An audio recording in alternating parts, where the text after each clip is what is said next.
Oh my god, you can see it. My sleep schedule's out of control. What is up, everybody? I hope you're having a wonderful time. My name is Ethan. I go by Lord Ethan, and I'm an Overwatch collegiate varsity coach of 6 years. Today, I am taking a look at a player called Zelus. They mention in their notes, I'm looking to see if anyone can take a look at my replay. It's my first season playing Overwatch, so I pretty much solo queue and have had to carry up to here. But my aim is starting to not be enough because I've been bouncing around D5 to D4.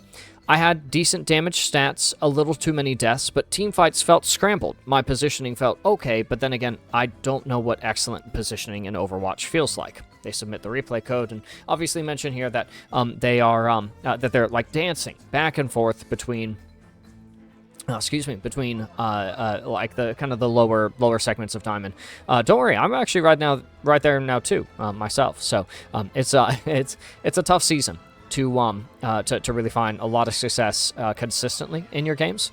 And so really playing Overwatch is going to be down to, I think that's the sneak preview of the new character, by the way.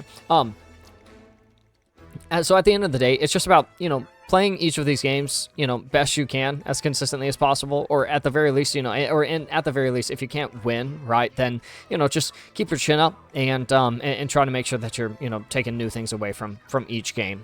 I'm really excited to look at this one. This one is of Soldier 76 or some hit scan. I'm sure. I'm a big fan of the role. I play a lot of Soldier, Sojourn, now Emre, myself. Although I don't play him anymore so after he got buffed because I hate when they do that.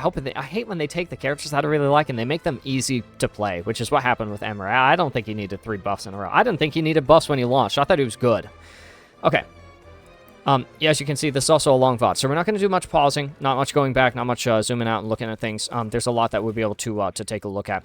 I do want to mention closer walls, covers, corners. The thing that I want to remark on about your about Zelus's post is it sounds like it's actually like really knowledgeable, right? I know that I don't know a lot. I feel like this is what has brought me this far, but I'm now needing like frameworks for decision making, and I feel like that's actually really knowledgeable, right? Which means that this is someone who's a little experience in competitive titles, and that also means that we should know closer to walls, corners, covers, an FPS fundamental at all times. You really shouldn't ever be more than 1.5 meters away from your nearest point of cover, and we can see how the Widow's keeping us suppressed on this angle. So that's why I really like that we drop down here, and not so much that we drop from the high ground, but just that we look to do things a little differently, right? I want to remark on how far we came out here when we could have just positioned out here. It looks like this is something that we kind of identify there in the moment and seek to correct. We're playing our spacing against the Roadhog there as well. And honestly, after I see the Sombra get revealed here, instead of running for cover, I could imagine going for a trade there as well.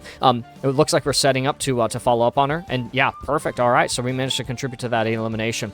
I want to remark, this is a 20-minute soldier game, and you mentioned, I'm not sure what excellent soldier positioning feels like, so on. And I do want to mention, I'm curious about what would happen if you engage in kind of like the guerrilla warfare style Soldier 76 is what I've heard it kind of referred to as, which is really where you're like running all around the map. So I wonder if this would be here after this pickoff on the Sombra, and maybe presuming that the Kiriko isn't right here ready to 2-tap you as you rotate from this position, because she was coming to fight you, right? So she's only arrived here as you've gotten up these steps.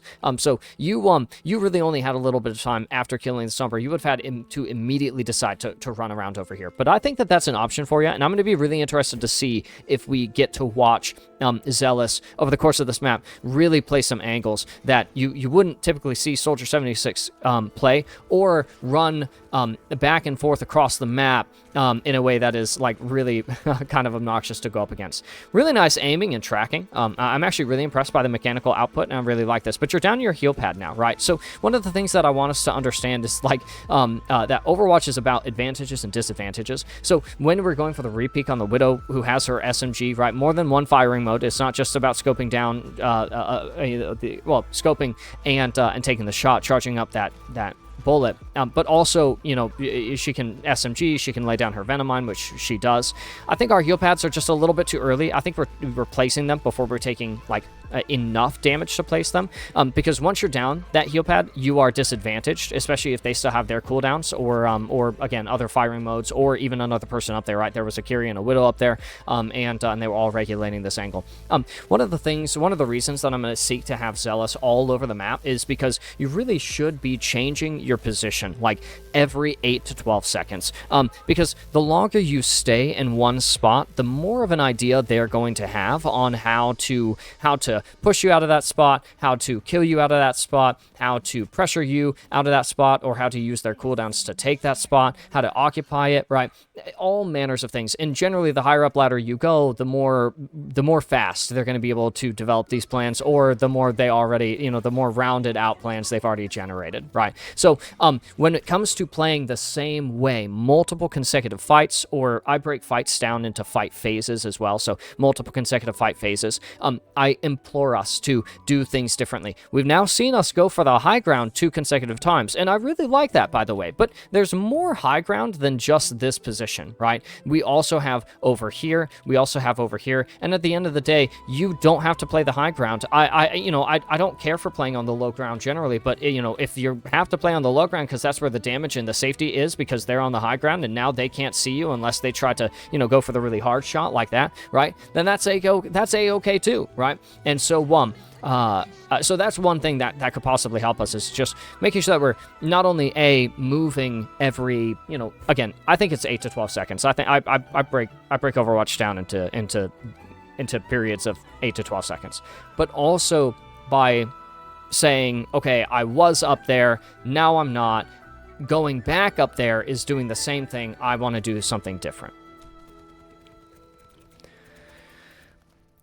I'm always really happy to see the really excellent mechanical output from Overwatch players that we review here on the channel. It's actually pretty consistent across the ranks as well, from GM to bronze. I actually get to see some players who are really excellent mechanically, or who are really excellent mechanically speaking. Nice pick. That's really, really good. I like that you're scouting that angle, and being ready for whoever might pop up, around the map. Overwatch has 2 core principles, in my opinion. That's timing and map control. And so it means that you're going to have them playing for certain portions of the map, and so you want to be aware of that, right? You hear her go for the TP. We have the heal pad down. There's a Roadhog to shoot. EMP. I think you could have held that angle. Also, notice how you placed heal pad down and you weren't taking any damage, hadn't taken any damage, so you're not getting any ult off of it, which is okay because you already had your ult. I'm glad that we found an opportunity to use it as well here.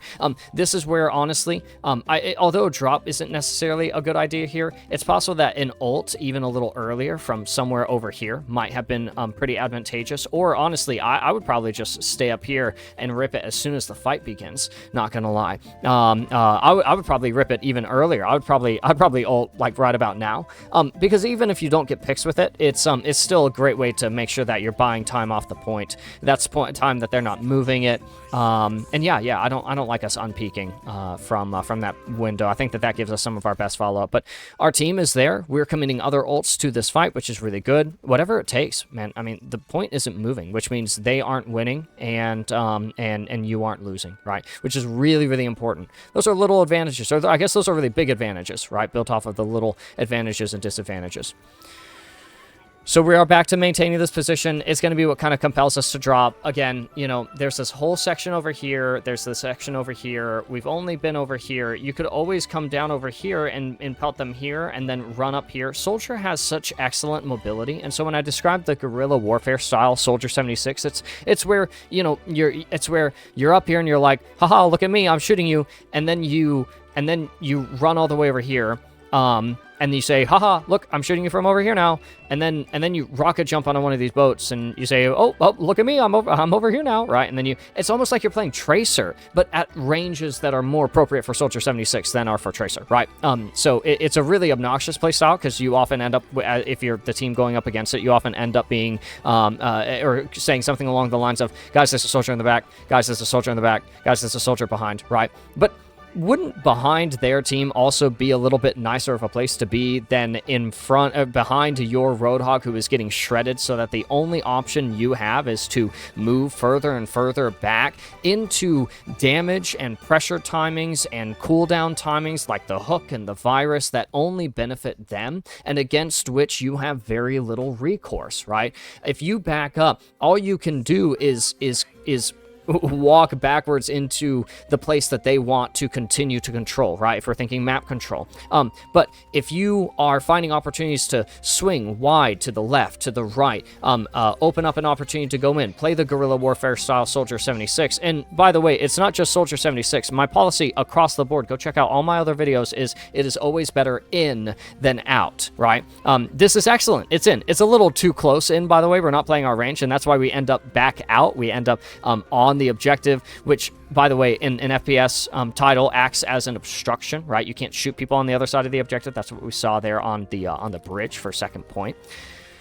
So, and we're right back here, right? Where the only option is to play our cover, right? Imagine how free some of these shots are. Imagine how if they're taking damage from this side, how they have to flip and play this side of the objective, which leaves them susceptible to the turret from our Torbjorn, the follow-up from our Kiri, the hooks from our Hog. We're doing more than just giving ourselves an angle to play and do damage. And that's a safe angle too, by the way. I don't know where my camera's going to put me here in a moment. Nice, it didn't put me very far. But like, this is safe. It's close to map control here in the form of a health pack. You have some really nice cover to play around, a really nice narrow angle to make sure that you have your angles of suppression reduced, but also where it's, it's a wide enough angle that you have quite a bit of options as far as targets that you'll be able to have access to, right? So imagine how profitable this position ends up being than something on your side of the point, right? Generally, flipping the map is really good. In fact, I still haven't responded to this DM, but I had an old player of mine. It wasn't actually my player. He was on a different team. He's just in the program.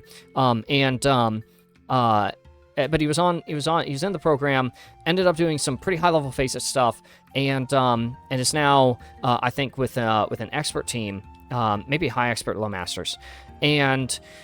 At one point asked me the question, he's like, I understand that we do it. I understand it's a good call. I understand, that like, it's just what you do. He's like, but why do we flip the map? And I never responded to him, but like, the response is like, it's something of like one of a whole gajillion reasons to flip the map. And flipping the map just means that you are taking the side of the map that is conventionally played by defensive formations, and you are playing that in an offensive style, right, or taking advantage of that space offensively, and you are taking positions that would be maintained or moderated by offensive formations, and you are playing those to defend. That sounds a little bit backwards, but in practice it actually looks very clear. Flipping the map in the instance of the third point allows us to take an angle and force them to not only be able to play their side of the objective from which they won't take damage. They now have to either choose between your damage or your team's damage. Flipping the map means that we have the opportunity for an earlier, better, cleaner visor or less susceptibility to their follow-up damage, right? The EMP and the whole hog are ineffective at this range, right? Even if the payload is an obstruction for us. And that's a fascinating relationship that we don't have the time to get into. There's a lot of other ways that demonstrations that this can look like, but flipping the map, always better in than out. Those are two pretty hard, fast principles. It's been years that I've been lecturing on them, and they haven't yet faded into obscurity as far as FPS, as far as the Overwatch fundamentals go. Really, really nice. Oh, excellent, excellent. Yep. Find cover, place the heal pad. I would stand on it for a little bit because the aim of Overwatch, or the aim in Overwatch, is to, you're generating advantages over time that eventually lead you to, kind of the best series of decisions to make in like the only fight that matters, right? However, Overwatch, the way to generate those advantages is to build your ult. Build it as quickly as you possibly can, so that you can use it as early as possible, so that you can build it again. And so you want to stand on your heal pad. That's why placing it too early is working against you as well, is because you want to make sure that you are using your heal pad to not only heal yourself, but also healing yourself generates your ultimate, right? Healing and damage are the ways that you get that. So take advantage of the fact that you have an ability that lets you generate your ult off of the pressure that you take, right? You do it all. From here, honestly, I would stay in cover, place the heal pad, get your ult, and then move, right? You're too samey for me, right? You're doing the same thing. And not only are we doing the same thing, right? Dueling the Echo at this range so that long enough so that they figure out a plan for us. In fact, there are two echo sticky grenade cooldown cycles that get committed into you, which is not only pressure to force you off of, force you to stop damaging her, right? So we get to see the more damage equals less, or more pressure equals less damage principle in action against you, but also buys her team enough time to rendezvous on your position at a crossfire and make it impossible for you to live there, right? It's quite fortuitous, in my opinion, that your team manages to capture this objective. However, the main issue that I have is that you just aren't able to contribute to this fight. And honestly, one of the best places to contribute to this fight would be right over here, overlooking the path down which they have to walk to control the objective that we have to move, right? So if there is a relationship between where the fight is, where the payload is when the fight starts and where the payload ends up when the fight resolves, either favorably or unfavorably, then that's a decent way to consider what good positioning might look like. It's not always on high ground. It usually is going to be on high ground, but it's like Overwatch positioning is not only like the right place, but also the right time, right? Nice, perfect. Oh, I love being at the right place at the right time. Huh, that's almost magical how that pops up there. I hope that I didn't cut myself off from saying anything important, but it doesn't matter. I say it in all the other videos. Go, like seriously, go take a watch at those. I say the same thing in every single one. It's a little different from character to character. You know, there's always a couple more reasons to look at something, to say, hey, you know, you have your ult, use it. It's always better in than out. But it's a great way to get a great grasp on the fundamentals. Again, I really like the shots. I really like the damage, the pressure timings. I think that our strafing, like our little movement, like our steps in either direction, I don't know that our movement is really helping us land our shots as consistently as we could. But that's only I've only felt that way about like a couple of moments here. I really like this visor, by the way, and I would definitely shoot the tank. That's a great way to pressure them off of you.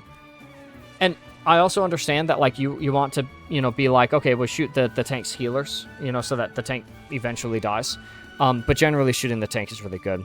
Yeah, we're just up here too long. Drop out of the window here. And again, same mistake here that was happening kind of across the board is you haven't moved. You stay in a position longer than 8 to 14 seconds, and you are going to end up in a really compromising scenario. Actually, any one of a number of really compromising scenarios, right? You're scoped out by the Hanzo's recon, and so they move on you. If you're there for 8 seconds and the Hanzo recons you at the start of that window, I promise you won't last there long, right? We're going down main again, which is where we were last time. We were high ground last time. We were low ground this time. Okay, well, maybe now's the opportunity to try all the way on the left side. A little too far out in the open. This is really unfortunate, and this is also kind of a really important principle. Honestly, when the fight is over, like, just die. You know, die to try and catch your wave, die to try and move the objective, die to try to stop the objective, because they'll kill you as opposed to stagger you if you're on the point instead of off of it, right? And if we die on the point, then they'll also they'll concentrate the fight on the point, on you, instead of trying to push the envelope onto your team. So it really is just important to just die sometimes. Oh god, that's gonna look really bad on a card. Just die, Lord Thiethan 2026. Don't clip it. Don't clip it. We're just too close to the fight. And again, this is where, and I don't really know how to describe it besides Guerilla Warfare style, Soldier 76. And honestly, you might be able to like type that into a YouTube, you know, search bar and get like some really good videos from like Frito of your Overwatch, or I mean, I don't hate the guy, but you know, maybe not the Metro videos. But you would probably have a couple of really good ideas, or get a couple of really good demonstrations. But definitely go watch some professional level Soldier. There's been some really awesome professional games happening, and I haven't noticed if Soldier's been played, but they have been fun to watch. And honestly, the fundamentals are in action at that level, which is really good to absorb off of. Little note. As soon as they see you, right, like, don't shoot them till you see the whites of their eyes, like, kind of levels of close, or levels of, like, eye contact here. as soon as they see you, they're figuring out how to kill you, or they already know how to kill you. So you need to leave. You need to leave, right? Run out and don't go back main though. Like run out, come over here, poke out over here, and then run back, and then poke out over here, and then run back, and then poke out over here, right? Just like flip flop between both of those sections, or find the opportunity to draw them all over here, and then run all the way over here, and then run behind them, and then boom, you're now set up on a really nice angle that you have some options on, right? It's crazy and dangerous and risky, and you have to assess the risks that you commit yourself to in these games in real time, which is part of the challenge of Overwatch. But oh my god, hyperspeed shooting. Oh, it's like you're the Millennium Falcon through Star Wars hyperspace. That is incredible. Although I think that a heal pad there is a little more pertinent to use. It helps prevent them from walking on you. You're on top of your whole team. If you didn't have your ult, placing your heal pad on teammates is a really great way to help generate your ult. I do that sometimes on Soldier 76. I'll place my heal pad on my allies because I know that helps me build my ult a little bit faster than I've been building it, or helps me build my ult faster than my enemies, right? Which is really important. Remember, if we have it, use it, but we really want to get to a good spot to use it. Really interesting as well, by the way. I really like the sprint perk on Soldier as his major. I don't know if we play much with that on the Zelus account here, but it is worth exploring because it does help us play that guerrilla warfare style. However, since our comfort definitely seems to be like shooting down the range, right? Then I understand why we get this other perk, but just because we get the stim perk doesn't mean that we now no longer have a heal pad, right?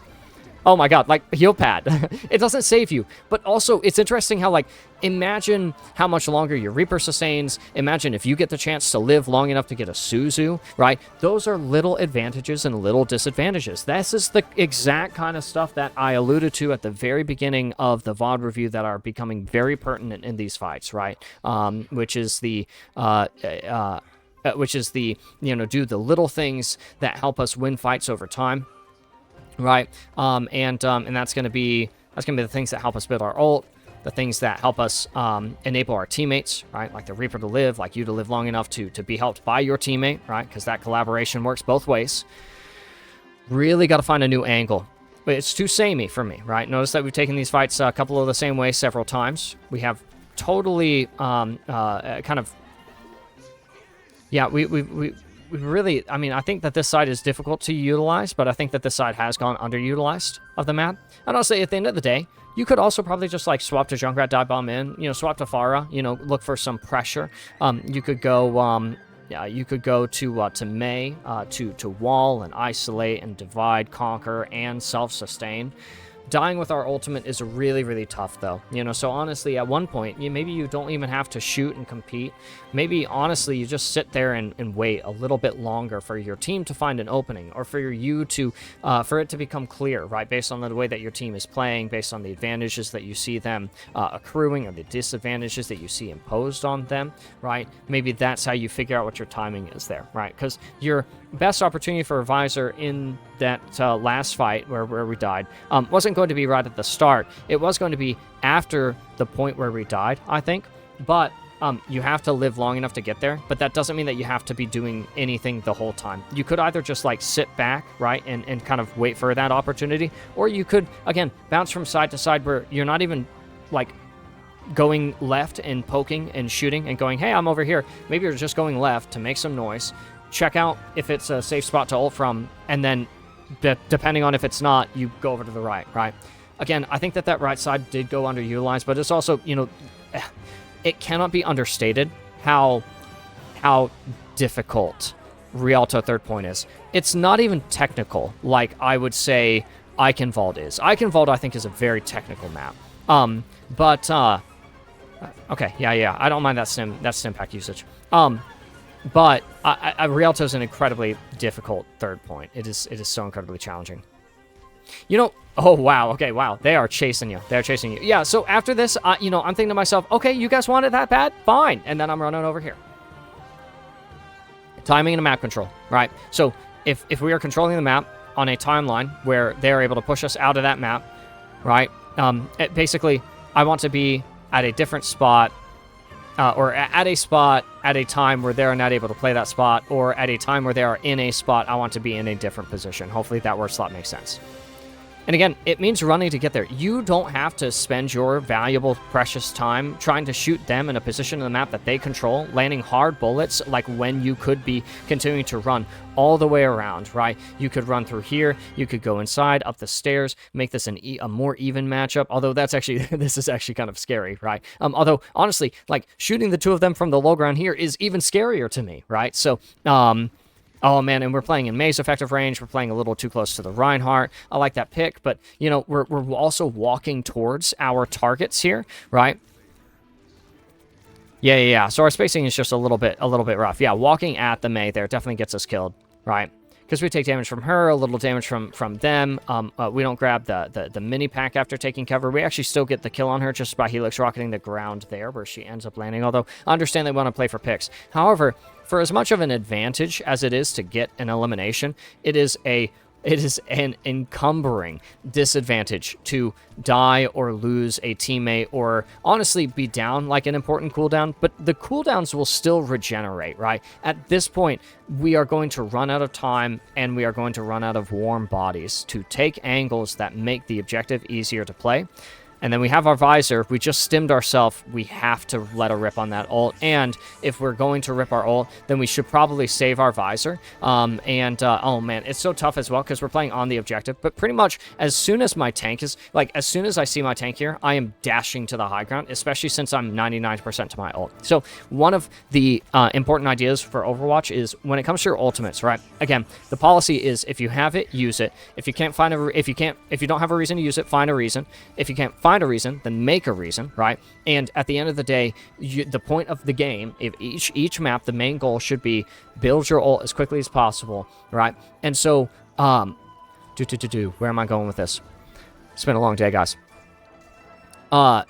So if the aim is to build your ult as quickly as possible, so that you can use it as quickly as possible. And you obviously don't want to zero value ult, right? Using as soon as you have it, right? As if I'm playing Junkrat and I built my Riptire in spawn, so I'm Riptiring in spawn when they're pushing Realto third point. Like, that's not what I'm saying.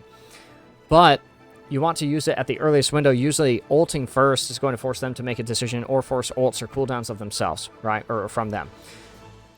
However, you don't get to use your ult if you don't plan in advance how you're going to use your ult, which means that when you're like 80% to your ultimate, you should be conscious of the fact that you're close to your ult. That way, you understand that the number one priority is to live long enough to get to 100% of your ultimate generation. And then, because you're thinking about living long enough to get that ult generation, you're not greeting for picks because you also understand that it's not just about generating your ult, it's about using your ult as well, and that means living, which means not forcing yourself to die in order to generate 14% to ult instead of live long enough to generate 20% to your ult, right? Get from 80 to 100, and when you're at 100, immediately start looking for your opportunity to ult, but that should be done in advance because the way to do things fast, you guys ever had a long-term project or a whole litany of homework assignments, right? The way to get that done fast so that you can play all the Skyrim you would like is to do it early, right? So you're planning in advance how you're going to use that ultimate, right? Same problem here as the rest of the map. We're just really committed to playing the positions that we play. Like oh my goodness. Hello, Winston. As soon as Winston dives us out of this position, I'm looking to let him lose the mark on me. And that is, again, why I'm pushing for this Guerilla Soldier 76 warfare style. We're going to go back one last time in the VOD review. I know I've talked a lot over a lot of moments. We can go into a lot more in depth by booking longer full block VOD reviews. Those are a lot of fun, but obviously kind of a premium deal, which is really unfortunate. If I was a time wizard, I would make infinite hours for you guys just so that I could VOD review everyone for free forever. So as soon as I get forced out of the high ground position, Winston jumps there, right?